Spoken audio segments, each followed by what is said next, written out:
Mayor, there's some who would say that you're a little late to the dance here, or to the ball game, whatever analogy we want to use. We've had a lot of work by a clearly willing partner, Arden Hills and Ramsey County, and they've already done the numbers, and they've already worked with the NFL, and they've already worked with the Vikings. And so I'm sympathetic to the argument that you're coming late and you've got 3 ideas. I mean, if you're bringing us 3 ideas, you've heard this echoed already from committee members. If you've got 3, you've really got none. You're really not bringing us anything. So I would encourage you to follow Chair Ortman's thought about come forward with 1, get clear with your numbers, and I would also say, well, or ask, what are you waiting for? Get together with the Vikings. Get the people to the table that you need, because you're months behind what is clearly a serious proposal. You can debate about whether or not there's majority support in the legislature for an Arden Hills site, but if you want to be considered, the time was like yesterday. When the Wilt family first purchased the Vikings, we met immediately with them. We talked about the Metronome. We talked about development opportunities around that site. But we stood back while there was a proposal to use taxes to move a business out of our city, in deference to the idea that we wanted to solve the Viking Stadium. That should not be seen as inaction. That should be seen as a grudging partnership to solve a big issue. But we didn't stop working. During that period of time, we continued to refine the numbers and look at other options. When it became clear that there was an impasse, when requested by the governor, we came forward immediately with our plan that was very well vetted, and it was based on significant amount of financial information. At that point, the state legislature chose, because you have a tough job getting this through, to remove the possibility of local sales taxes. That was our strategy. At that point, we went back then to Plan C, D, or E, or whatever we're on now, but we're the only group that's come forward with a plan that has any local revenues at all. We've done a great deal of analysis on it. The only reason we're hedging it all on that is it's a little skinny. But it's more than any other place comes forward, because nobody else is coming forward with any local dollars to put on the table.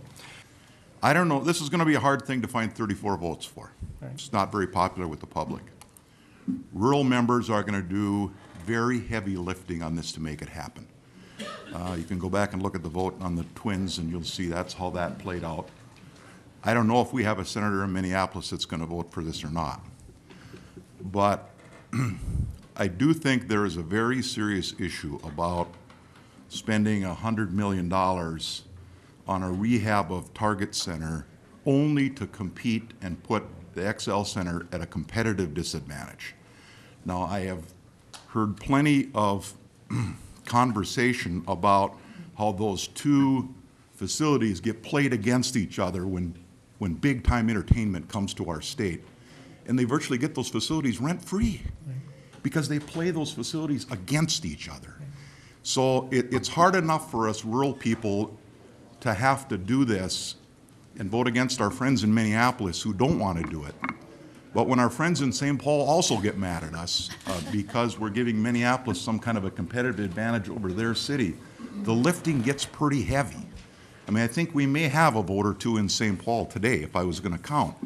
But it gets harder when Target Center gets into the equation. And I really think you need to work very hard with St. Paul to figure out how we can put those 2 facilities in a package so we can take some of this competition where they get played against each other out. Our state and our communities don't benefit by allowing these big-name entertainers to come here and take every dollar of ticket revenue outside of this state. As I said to the mayor, it's very hard for us as legislators to look at all these potential sites and decide which one might be the best, or propose one site over the other without your input.